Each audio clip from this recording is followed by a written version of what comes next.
안녕하세요. 금강경에 물들다 44번째 시간입니다. 지난 시간에 금강경은 어떤 방식으로 전법을 선언하고 있는가 이걸 봤고요. 초기 불교의 전법 선언과 어떤 연결성이 있는가, 어떤 차이가 있는가 이런 부분들을 봤어요. 공통점과 차이점은 다시 보기 하시고 중요한 핵심은 금강경의 전법 선언은 결국 수지독성과 서사유통과 위인해설로 이루어진다. 그러니까 전법 선언이라고 하는 건 사실은 전법 나가라 이거잖아요. 전법의 명령에 가까워요. 그러면 보살승 운동을 하고 있는 불자들이 자기가 금강경에 대해서 많이 알든 적게 알든 속달되어 있든 안 되어 있든 고집이 많든 적든 전법을 해야 된다고 하니까 그게 바로 수행이고 그게 바로 성불의 길이라고 하니까 전법을 좀 나갔을까요? 안 나갔을까요? 나가다 보면 필연적으로 마주치는 역경이 두 가지가 있다 그랬죠. 첫 번째, 아라한이 나가도 잘 알아들어요? 못 알아들어요? 두 번째, 온순하면 못 알아듣고 끝나는데 온순하지 않으면 각종 비난과 폭력에 노출될 수가 있어요. 그러면 못 알아들어서 실망하지만 실망하는 것만큼 또 무서워서 못 나가게 있을 수 있거든요. 그러니까 이제 그런 문제가 이 금강경 속에서는 능정업장분이라고 하는 부분에서 다뤄지고 있는 거예요. 우리가 이 능정업장분을 읽을 때 그냥 이 보살승 운동의 역사, 그 당시의 상황을 고려하지 않고 읽으면 역경에 대처하는 방법으로 볼 수가 있는데 일반적인 의미로. 근데 우리가 그 당시 경전이 결집되고 전법을 나가는 입장에서 본다면 훨씬 좁혀져 있는, 훨씬 구체적인 상황을 상정해서 생각을 해볼 수가 있는 겁니다. 그래서 우리가 일반적으로도 적용할 수 있어요. 역경에 대처하는 방법으로, 재앙에 대처하는 방법으로. 그 내용을 오늘 어떤 제목으로 할 거냐면 업장을 극복하는 방법. 여기에다가 장애를 넣을까, 역경을 넣을까, 재앙을 넣을까 하다가 업장이 불자들한테 제일 익숙할 것 같아서 아, 이놈의 업장 이런 표현 쓰니까 업장을 극복하는 방법을 한번 공부해 볼 거예요. 업장을 극복하기 위해 업장 그거 없애버려야 돼요? 아니요. 그게 아니에요. 그게 아니라 이미 일어난 업장을 어떻게 없앱니까? 일어난 일에 대해서 판단중지라고 하는 지혜를 알려드릴 거예요. 그리고 판단중지에서 끝나는 게 아니라 귀라고 하는 공덕에 대해서 알려드릴 겁니다. 한번 공부해보죠. 우리가 전법을 떠났을 때 역경을 만날 수밖에 없는 이유는 이 단어, 전도몽상 때문에 그래요. 뒤집어져서 꿈 같은 견해를 가지고 있다 이거예요. 전도몽상 이렇게 했지만 거꾸로 뒤집어진 견해인데 그러니까 나는 세상을 똑바로 본다고 생각하지만 물구나무 서서 보고 있는 거예요. 성인과 부처님은 물구나무 서 있다가 힘들어가지고 아 이렇게 못 살겠다, 고통에서 벗어나야겠다 그래서 바로 서셨어. 그러면 올바로 서서 바라보는 진리를 얘기하면 거꾸로 서 있는 사람들이 보기에는 반대로 느껴지겠죠. 그래서 성인이 고통이라고 말하는 것을 중생은 즐거움이라 말하는데요. 그리고 성인이 즐거움이라고 말하는 것을 범부들, 중생들은 고통이라고 말한다고 해요. 완벽하게 뒤집어진 견해. 이 전법의 막막함을 생각해 봐야 돼요. 나랑 반대로 생각하는 사람을 지금 그 견해를 뒤집어 줘야 되는 거예요. 이건 굉장히 어려운 일이에요. 그리고 성공률보다 실패 확률이 훨씬 높을 수도 있는 거예요. 어쩔 수가 없어요. 중생에게 진리란 그냥 불편한 거예요. 그럴 수밖에 없어요. 그게 바로 중생의 특징이라. 왜? 정도몽상에 빠져 있으니까. 자기랑 반대되는 이야기를 하는데 아무리 좋은 말도 자꾸 자기랑 반대되는 얘기를 하면 진실 여부와 상관없이 불편하잖아요. 중생에게 진리란 불편할 수밖에 없어요. 그렇기 때문에 역경은, 아니 전법은 힘든 겁니다. 능정업장분에 보면 또한 수보리여 이 경을 받고 지니고 읽고 외우는 선남자 선녀인이 남에게 천대와 멸시를 당한다면 이 사람이 전생에 지은 죄업으로 악도에 떨어져야 마땅하겠지만 금생에 다른 사람의 천대와 멸시를 받았기 때문에 전생의 죄업이 소멸되고 반드시 가장 높고 바른 깨달음을 얻게 될 것이다. 그러니까 이런 상황이 많았다는 거예요. 이 경을 받고 지니고 읽고 외워요.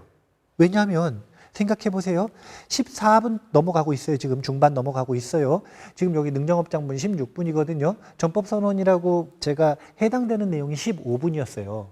그러면 전반부가 넘어가고 있잖아요. 그러면 상근기, 최상승기와 상근기는 이미 어느 정도 알미 생겼어요. 중근기, 하근기는 아직도 한참 남았지만 전법 나갈 만한 사람들이 생겼단 말이에요. 그러니까 그때 전법을 나가라. 수지독송하고 서사유통하고 위인 해설하러 나가라 얘기했단 말이에요. 그럼 이 사람들이 이제 실제로 나가겠죠. 알았으니까. 청정한 믿음이 생겼으니까. 나갔는데 나가가지고 욕먹고 들어온 거예요. 나가가지고 혐오하는 눈빛 보고 들어온 거예요. 나가가지고 비난받고 들어오고 나가가지고 사실은 돌 맞고 들어온 거예요. 이런 상황들이 엄청나게 많았다라는 거예요. 그럴 수밖에 없어. 제가 반복해서 이야기하지만 인도금강경은 운동권 경전이라니까요. 가만히 앉아서 찾아오는 우호적인 사람들에게 설해주던 가르침이 아니에요. 이 가르침은 성지순례 온 저기 이 진신사리탑, 그 사리탑 쉽게 얘기하면 관광지 아닙니까? 그렇죠? 그 관광지 가가지고 요즘처럼 무슨 확성기 있는 것도 아니고 무슨 뭐 저희 블루투스 스피커 있는 것도 아니고 목소리 나오지도 않는 거 가지고 사람들 많이 모여 있는데 거기서 뭐 얘기를 해야 되는데 숙달되어 있으면 재밌게라도 하지. 숙달되어 있지 않은 사람이 가면은 얼마나 서툴러요. 서투르면 뭐라고 얘기하냐면 당신이 믿고 있는 거 그거 상이 없고 실제가 아닙니다. 이렇게 얘기를 할 텐데 딱 맞기 좋죠. 아니 성지순례 왔는데 부처님 30 이상은 실제가 아닙니다.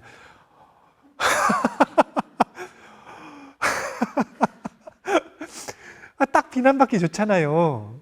그러니까 숙달되기까지 얼마나 많이 역경에 노출되겠느냐 이거예요. 이 문제를 해결을 못하면 전법 자체가 불가능하게 벌어지는 거예요. 지금 전법 자체가 완전히 불가능한 문제가 되는 겁니다. 그러니까 좁게는 보살승 운동을 하는 분들은 지금 전법을 내보내야 되는데 나가야 되는데 내가 가지고 있는 이 두려움을 해결해야 되는 거예요.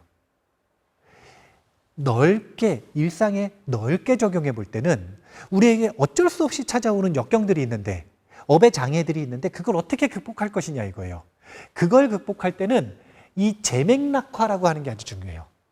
재맥락화, 다시 맥락을 새롭게 한다라는 거예요. 맥락을 새롭게 한다라고 하는 건 뭐냐면 관점을 바꾼다는 거예요. 나에게 찾아온 이 역경을 어떻게 바라볼 것인가를 새롭게 정렬시킨다. 처음에 전법을 나갔어요. 왜 나갔어요, 전법을? 세상을 위해서. 그러니까 상대를 위해서 나갔어요. 자비심을 가지고. 물론 시켜서 나간 것도 있지만 나갔어요. 근데 지금 맞고 들어왔어요. 그럼 마음이 어떨까요? 아프기도 하고 배신감도 생기고 내가 더럽고 치사해서 안 한다. 이런 생각이 들겠죠? 이게 바로 역경을 처음 바라보는 맥락이라는 거예요. 근데 이 맥락 가지고는 끝까지 전법을 할 수가 없어요. 그래서 재맥락화, 새롭게 관점을 탄생시키는 건데 그 탄생이 바로 지금 이런 내용입니다. 원래는 그 사람이 역경을 맞이한 이유가 뭐 때문이냐면 악업에 이끌린 건데 우리 배웠잖아요. 분노 수업에서. 악업에 내 과거의 악업 때문에 지금 이런 역경이 일어나는데 원래는 금강경을 수지독송하고 전법하러 안 나갔으면 이 악업의 정도가 원래는 얼마나 빚을 갚아야 되는 거냐면 지옥 가야 되는 빚이다. 그러니까 지옥 가야 되는 잘못을 저지른 거예요. 그런데 전법을 하러 나갔더니 지옥 안 가고 그냥 돌 한 번 맞은 걸로 끝나버린 거야. 원래는 지옥 가야 되는데 지옥 가서 무한에 가까운 세월을 고통을 받아야 되는데 돌 한 방 맞고 끝나버린 거예요. 무슨 공덕으로? 전법 나간 공덕으로. 이렇게 재맥락화를 시켜버리는 거예요. 이게 진실일까요? 거짓일까요?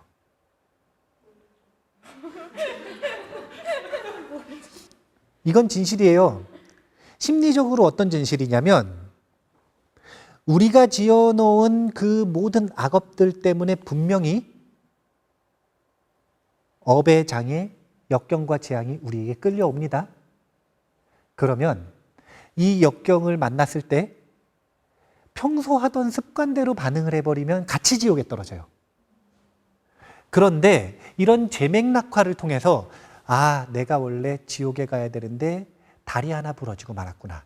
그러면 다리 부러지게 한 사람에게 감사는 못하더라도 화를 내는 습관적인 반응은 안 할 수도 있겠죠. 어쩌면 재맥락화가 강력하게 되면 그게 나의 세계관이 되면 진짜 감사할 수도 있지 않을까요? 이건 뭐냐면 내 악업과 분노와 재앙과 고통을 소화하는 능력이 생겼다는 거예요. 그럼 나도 구하고 상대방도 구할 수 있는 겁니다. 이건 공통이에요. 뭐가 공통이냐면 악업을 저질렀으면 그에 대한 과보가 오는 건 공통이에요. 그런데 증폭돼서 올 것인가 아니면 줄어들어서 올 것인가는 공통이 아니에요. 그 사람 능력에 따라 소화할 수 있는 능력이 있는 사람, 변화시킬 수 있는 능력이 있는 사람은 악업의 재앙이 작게 오는 거예요. 사실은 작아져서 온 게 아니라 똑같이 왔는데 그걸 증폭시켜버리질 않고 줄여버리는 거라. 무엇으로? 지혜의 힘으로. 재맥락화가 안 돼 있는 사람은 어떻게 해요? 다리 부러졌으면 그 사람은 원수다. 그 사람 잡아야 된다. 복수해야 된다. 평생 재편집을 하면서 증폭을 시켜버리잖아. 원한을. 복수까지 해버리면 더 복잡해져요. 같이 증폭을 시켜. 그래서 같이 지옥 가는 거예요. 금강경을 읽으면 아까도 이야기했지만 분노를 소화할 수 있는 인욕의 힘이 생겨요. 그렇기 때문에 간단하게 견해를 재맥락화하는 것, 이게 정말 단순한 논리 같지만 이것만으로도 정말로 원래 지옥 가야 되는 일들을 작은 고통으로 끝낼 수가 있게 되는 겁니다. 이거는 금강경을 읽었기 때문에 부처님께서 오셔가지고 뭐 가피를 내려주시거나 칭찬을 해주시거나 이런 얘기가 아닌 거예요. 금강경을 읽으면서 생기는 마음의 변화고 이 금강경을 읽으면서 생기는 역경에 대한 소화력의 증진을 얘기를 하는 겁니다. 역경을 소화할 수 있는 힘이 생기는 거예요. 그러니까 금강경을 읽으면 멸상형광하게 된다 이건 거예요. 그렇게 지혜의 힘이 커졌다. 그 얘기를 이제 금강경이 익숙하고 지금 이렇게 단어를 좀 자주 들었고 공부를 오래 했고 그러면 이렇게 직접적인 이 심리현상을 가지고 얘기를 하겠는데 자기 마음에서 일어나는 일로 얘기를 하겠는데 근데 금강경을 공부하시는 분들이 전부 그런 분들이 아니라 처음 공부하는 사람도 있고 처음 공부하자마자 수지독송하고 서사유통하러 나가는 사람도 있을 수도 있잖아요. 그러면 그들에게는 현상으로 보여지는 가장 쉬운 단어로 얘기를 해주는 거예요. 지옥 갈 업을 그것으로 끝냈다. 이 단순한 것이 공부를 좀 더 많이 한 사람들에게는 안으로 들어온 용어들, 내면의 심리 현상들로 설명할 수가 있게 되는 거고, 업의 현상들로 설명할 수 있게 되는 거고, 이게 뭐냐면 연기적 관점에서 인과를 보는 거예요. 그런데 표면에 드러나는 건 지옥가럽인데 다리 부러지고 끝났다. 가장 쉬운 거죠. 이렇게 재맥락화를 시키면 그러면 어떻게 되는 거냐면 역경을 대하는, 역경을 소화하는 일반적인 자세도 우리가 바꿀 수가 있고요. 그리고 전법을 떠나는 원동력으로도 삼을 수 있습니다. 생각이 한번 바뀌어봐야 돼요. 인생은 알 수 없는 거예요. 그래서 우리가 업장을 대하는 태도를 연습을 하기 위해서는 인생은 모르는 것이라는 걸 분명하게 알아야 돼요. 이걸 알아야 판단 정지를 할 수 있습니다. 한 가지 예를 들어드리면 어떤 할아버지가 있는데 말을 키우고 있었어요. 20마리 도망을 갔네요. 마을 사람들이 20마리 도망갔으니 이 얼마나 안타까운 일입니까? 참 안 됐습니다. 위로를 했어요. 그러니까 할아버지가 하는 이야기가 좋은 일인지 나쁜 일인지는 아직 알 수 없습니다. 며칠이 지났는데 20마리 암말을 데리고 왔어. 20마리 암말과 같이 왔어요. 그러니까 마을 사람들이 와, 할아버지 복도 왔습니다. 20마리 암말을 데리고 오다니. 할아버지가 하는 말이 좋은 일인지 나쁜 일인지는 아직 알 수 없습니다. 암말을 데리고 왔잖아요. 새로운 말을. 그러니까 아들이 새로운 말을 길들인다고 열심히 길들이는데 말들이 처음에 말을 안 들어요. 그래가지고 뒷발차기를 해가지고 다리가 부러진 거예요. 아들이 발이 부러져 버린 거예요.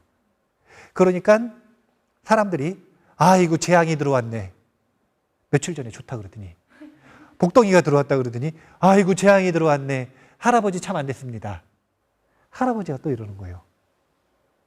좋은 일인지 나쁜 일인지는 아직 알 수 없습니다. 1년 뒤에 전쟁이 났대요. 그래서 마을의 장정들을 다 데리고 나가는데 아들이 다리가 부러진 게 아직 안 났어. 그래서 그 마을에 아들만 빼고 다 나갔대요. 그래서 아들만 전쟁을 피할 수 있었답니다. 이게 좋은 일이에요, 나쁜 일이에요? 아직 알 수 없는 거예요. 세상의 모든 일은 아직 알 수 없는 거예요. 왜 아직 알 수 없을까요? 다가온 그 일이 가면을 안 벗었기 때문에 알 수 없는 걸까요? 아니라, 그게 아니라 다가온 그 일은 똑같은데 내 관점만 계속 변하는 거예요. 내 기준이 변하면 이 친구 이름을 자꾸 바꾸는 거야. 좋은 일이었다, 나쁜 일이었다, 좋은 일이었다, 나쁜 일이었다. 언제는 이런 일 생기면 좋겠다라고 소원 빌어놓고 그 일 생겨서 나한테 재앙 생겼다고 원망하고 그 일은 똑같은데 내 관점만 계속 바뀌는 거예요. 이게 재맥락화예요. 이걸 억지로 자기도 모르게 관점이 바뀌도록 그렇게 주도권을 뺏겨버리면 내 삶을 못 바꿔요. 내가 바꿔야 돼, 내가. 뭐에 맞게 바꿔야 되냐면 진리에 맞게. 그래서 어떤 일이 일어나든 일단 인생은 모르는 것이다. 먼저 이걸 알아야 돼요. 판단 중지. 판단 중지. 희망하는 일이 있었잖아요. 안 됐단 말이에요. 되기도 하죠. 안 되기도 하고 되기도 하고 안 되기도 하고 되기도 하고 뭐 그러잖아요. 안 되면 꼭 안 좋은 일이에요? 아니라니까. 되면 꼭 좋은 일이에요? 쥐더신 경우가 얼마나 많은지 몰라요. 그것 때문에 삶을 망치는 경우가 얼마나 많은지 몰라요. 탐욕은 항상 우리를 함정에 빠뜨려. 책에 있는 내용인데 그 교재에 있는 내용이거든요. 한번 읽어볼게요. 이웃 종교에서는 사업에 실패했거나 사랑하는 사람이 죽음을 맞이했거나 시험에 낙방하는 등 원하지도 않았고 예상치도 못했던 역경이 다가왔을 때 이렇게 생각한다고 합니다. 이 모든 일들은 하나님이 계획하십니다. 제가 이 이야기를 왜 적어놨냐면 우리도 이렇게 생각하자가 아니에요. 하나님 믿어요? 그럼 저렇게 생각할 이유가 없죠. 그런데 불자들은 이런 제맥락화의 문장이 과연 있느냐 이거예요. 이웃종교에서는 공통으로 서로가 이렇게 얘기해 준단 말이에요. 역경에 빠졌을 때, 이해할 수 없는 일이 일어났을 때, 희망하지 않는 일이 일어났을 때, 불가사의한 일이 일어났을 때 이것은 그분의 계획하심이다. 이렇게 얘기를 해준단 말이에요.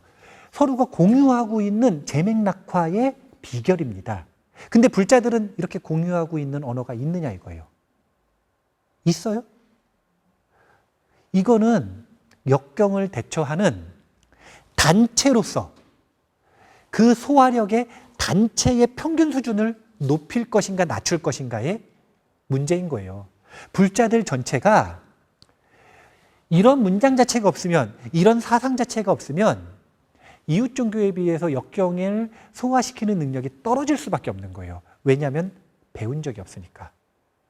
판단 중지를 하고 그 다음에는 어떻게 해야 되면 귀의를 해야 되는데 나는 모르겠다. 하지만 그분은 안다. 이렇게 가야 되는데 그분은 간다까지 못 가는 거라. 그럼 우리도 어떻게 문장을 만들어 볼까요? 어떻게 만들어야 돼요? 부처님이 계획하셨다? 아, 야, 너무 따라한 것 같잖아. 너무 따라한 것 같잖아요. 한번 만들어 봐요. 한번 만들어서 나만의 문장을 가지고 꼭 이해를 해봐야 되는 거예요. 그렇게 이 판단 중지와 귀로 이어지는 연결고리를 만들어야만 판단 중지하고 끝나는 게 아니라 더 적극적으로 역경을 소화할 수가 있는 겁니다. 귀를 해야, 그래야 뭐를 할 수가 있는 거냐면 공양과 기도와 수행으로 나아갈 수가 있는 거예요. 하나님이 계획하셨으니까 어떻게 해야 된다라고 교회에서는 얘기해요. 기도해야 된다 그러잖아요. 너무 자연스러운 연결고리 아닌가요? 그런데 우리는 판단 중지에서 끝나버릴 가능성이 높다는 거예요. 어쩌면 판단 중지조차 못하고 그냥 일비일이하면서 좋은 일 생기면 쫓아가고 싫은 일 생기면 울고 불고 아무것도 못하고 가만히 있는 거라. 할아버지처럼 옆에서 아직 모르는 일입니다. 아, 할아버지 말 맞잖아요. 이 할아버지 공부한 거 아니거든요. 수행한 거 아니에요. 그냥 살다 보니까 알게 된 거예요. 살다 보면 알게 되는 진실이에요. 근데 왜 나이 들어서 알아야 되느냐 이거예요. 20대 때 알면 안 되나? 이때부터 알아도 좋잖아요. 이때부터 알면 삶이 조금 더 업장을 잘 소화시킬 거 아니에요. 이때부터 알아보자 이걸 판단 중지하고 그 다음에 귀의 대상에게 그 의지처를 돌려버리고 그러면 누구에게 해결해 달라고 하는 거냐면 귀의 대상에게 해결해 달라고 기도하고 그리고 수행하고 이런 과정을 통해서 우리는 업장을 극복할 수 있습니다. 부처님도 그러셨어요. 수보리여, 나는 연등 부처님을 만나기 전 과거 한량없는 아승기겁 동안 804천만억 나유타의 여러 부처님을 만나 모두 공양하고 받들어 섬기며 그냥 지나친 적이 없었음을 기억한다. 부처님도 이렇게 끊임없이 귀의 대상에게 귀의하고 기도하고 공양하고 수행함으로써 자신의 업장을 극복한 겁니다. 부처님도 그랬어요. 우리도 그렇게 하는 거예요. 법구경개송에 나오는 이야기인데 내용이 지금과 전혀 상관없는 것 같지만 읽어보고 인연담을 알려드릴게요. 언제나 어른을 섬기고 받들면 4가지 축복을 받는다. 수명이 길어지고 아름다워지며 행복이 늘어나고 힘도 강해진다. 갑자기 나온 구절이에요. 왜냐하면 인연담을 알려드리려고. 부처님 당시에 이런 일이 있었어요. 한 바라문, 가문이 있었는데 이 바라문에 아버지, 어머니 그리고 새로 태어난 아들이 있었어요. 이 아들이 어릴 때 있었던 일인데 어느 날 외도 수행자가 탁발을 나가는 걸 보고 이 바라문이 그 수행자를 모시고 공양을 올렸습니다.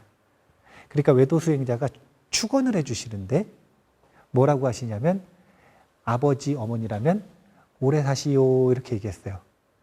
그리고 오래 사시오 이렇게 얘기했어요. 근데 아들을 보고 아무 말도 안 하는 거예요. 가려고 그러니까 바라문이 궁금해가지고 물어봤어요. 왜 우리한테는 축원을 해주고 아들에겐 축원을 안 해줍니까? 그러니까 본인이 수행한 힘으로 보니까 아들이 수명이 7일밖에 안 남았대요. 그래서 오래 사시오라고 하는 축원을 말하면 거짓이 되니까 말을 못 하겠다는 거예요. 바라문이 수행자를 붙잡고 물었어요. 살려주실 방법이 없습니까? 외도 수행자가 뭐라 그러냐면 내 공덕으로는 어림없습니다. 그럼 누구에게 가야 됩니까? 석가모니 부처님이라고 하는 분이 있는데 이분만이 아마 해결해 주실 수 있을 겁니다. 그래서 바라문이 부부가 아들 데리고 석가모니 부처님을 쫓아가는 겁니다.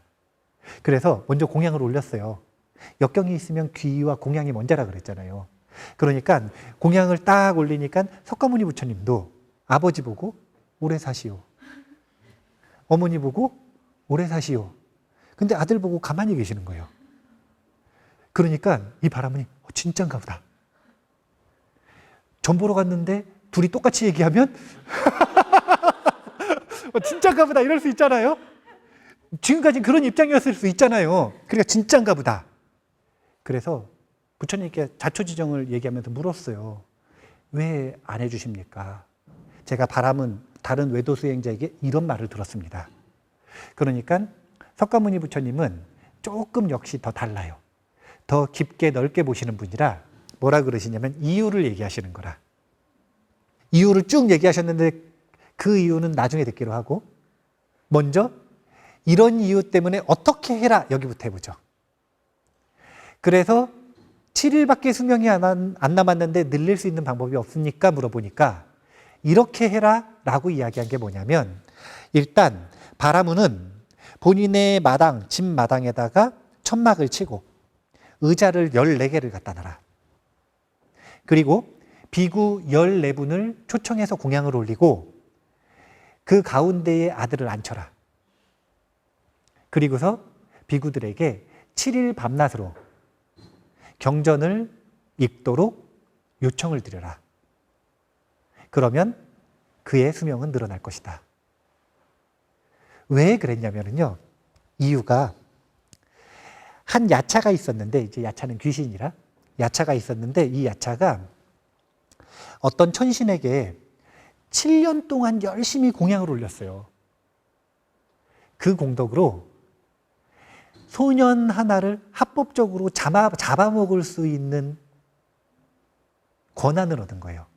7년 동안 열심히 공양을 올린 공덕으로 그 천신이 허가를 해준 거라. 소년 하나를 잡아먹을 수 있도록. 그 아이가 이 아이인 거예요. 7년 동안 공양을 올렸기 때문에 이제 유통기한이 7일 남았어. 7일 안에 잡아먹어야 돼요. 그래서 지금 7일 남았다 그런 거예요. 그러니까 부처님이 어떻게 하신 거냐면 14개 딱 해가지고 가운데다가 숨겨놨잖아요. 지금 비구들로 벽을 세워가지고 가운데다가 아이를 딱 놓고 보호를 하는 거예요. 그래도 아이가 보일 수 있어요, 없어요? 그러니까 경전을 읽게 하는 거예요. 그럼 보여요, 안 보여요? 있는 듯 없는 듯 한데 야차가 그 마을 그 집에 와가지고 있는 듯 없는 듯 한데 내가 7년 동안 공을 들였는데 이 아이 잡아먹어야 되는데 있는 듯 없는 듯 한데 보일 듯 말 듯 하단 말이에요. 그래가지고 언제 끝나겠지 그러면서 기다리고 있는데 7일째 되는 날 야차는 더 난감한 일이 생겼어요.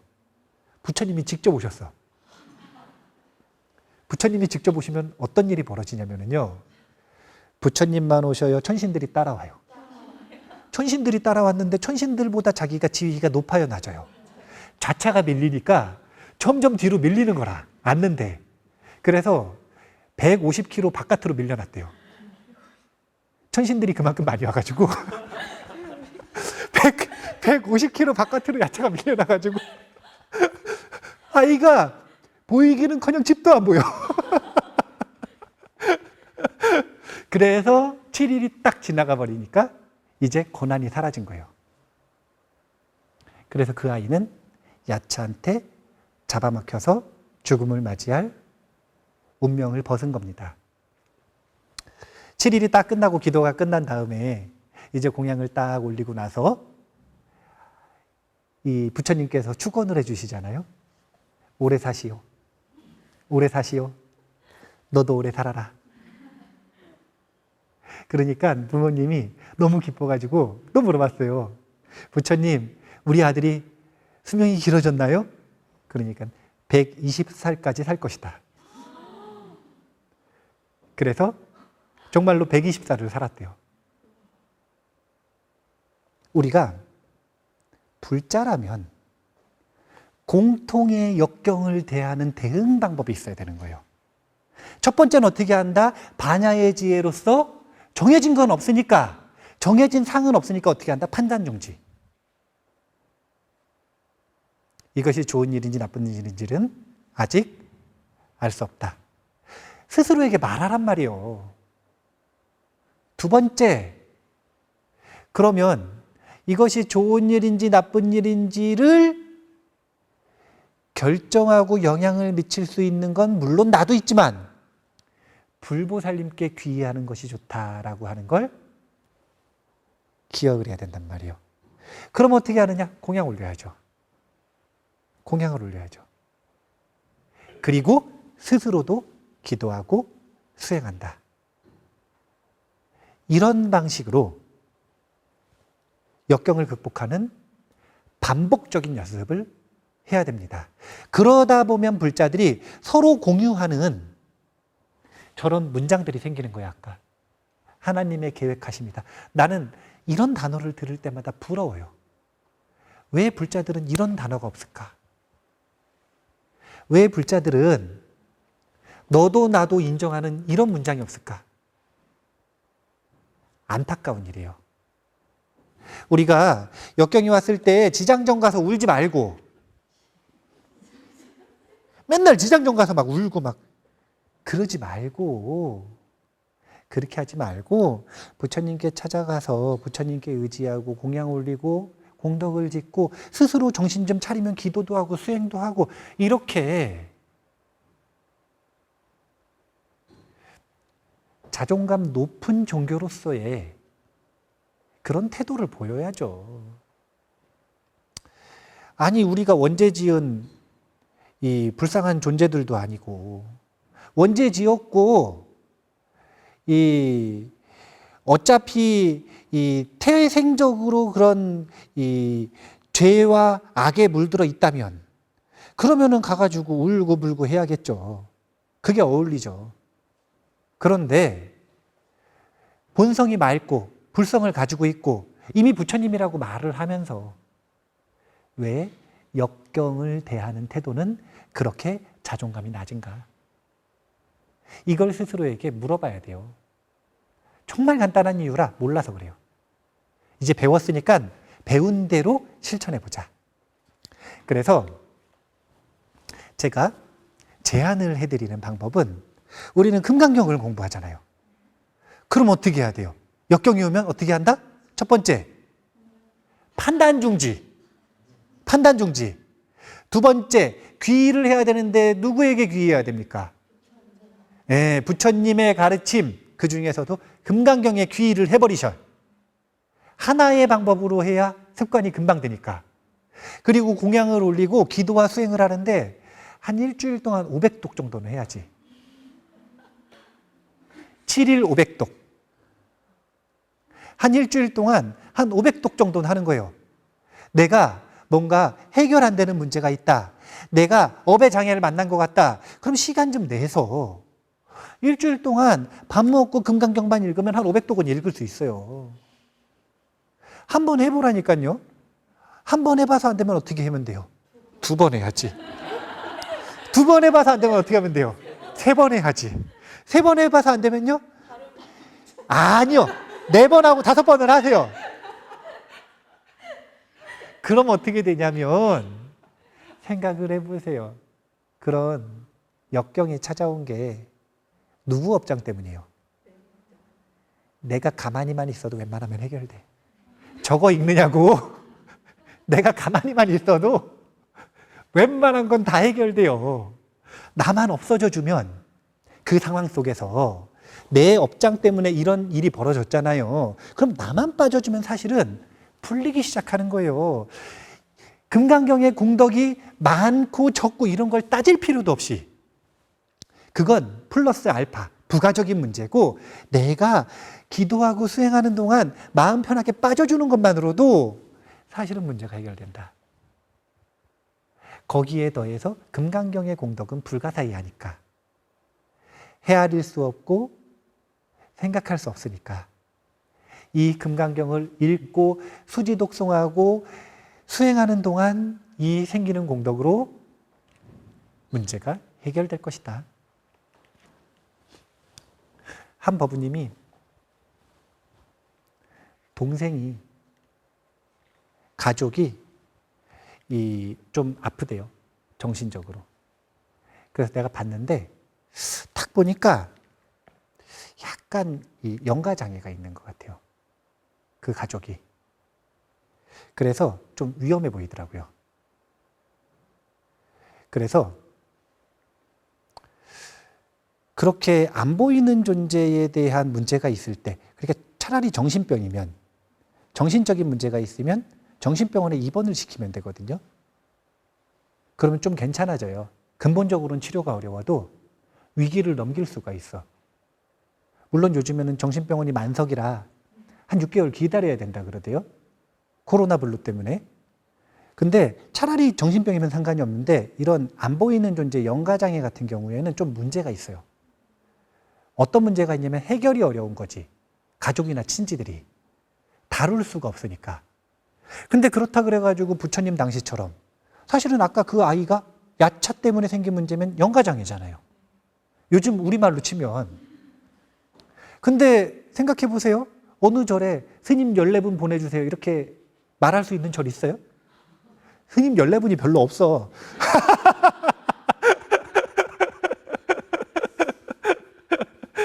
부처님 당시처럼 그렇게 스님 14분 오셔가지고 경전 읽어주세요 그러면 읽어줄 수 있는 인연들이 흔치가 않잖아요. 그래가지고 제가 곰곰이 생각을 하다가 어떻게 했냐면 아 그래? 그러면은 일단 백일기도를 붙여라.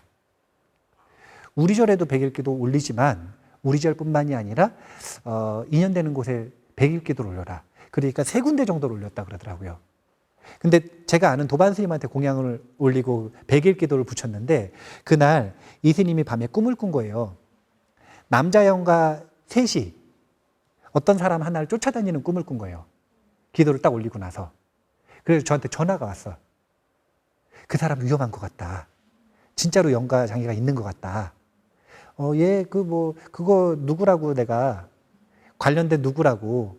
근데 어쩔 수 없지 않냐고 얘기를 딱 해놓고 나니까 3군데 가지고 안 될 것 같아요. 그래서 아 그래? 그러면은 전화해서 다시 얘기했어요. 10군데 올려라. 그래가지고 10군데 공양을 올리고 기도를 올려놨거든요. 그러고 나니까 정말 재밌는 게 제정신이 돌아오는 거라. 이제는 약간 영가장애의 느낌보단 뭐냐면 정신병 정신병으로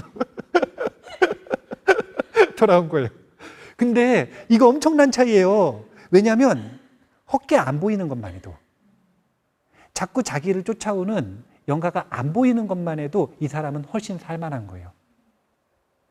그 다음날 이제 술 먹고 다리가 부러졌다나 팔이 부러졌다나 그렇대요. 근데 그 가족이랑 전화를 하는데 마음이 편안해. 다리가 부러졌는데도. 왜냐면 자꾸 자기를 쫓아오던 게 안 보이니까.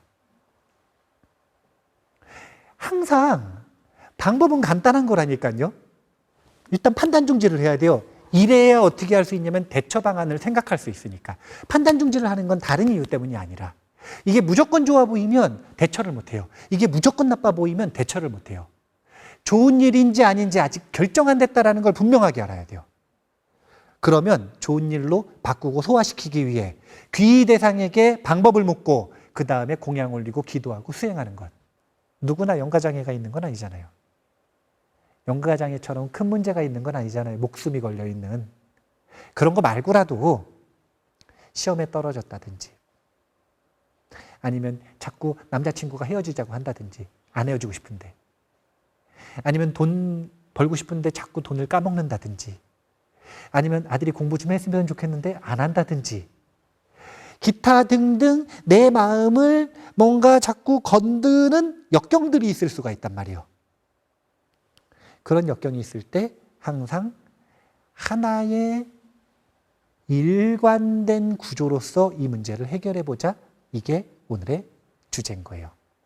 그리고 그 시작은 판단 중지로부터 시작된다. 이것을 할 줄 알아야 전법도 나갈 수 있고 그리고 일상에서 일어나는 역경들도 소화를 시킬 수가 있을 것이다. 여기 계시는 분들은 다 삶이 평화롭고 평탄한 편이니까 아직까지 이런 큰 문제를 겪고 있지 않잖아요.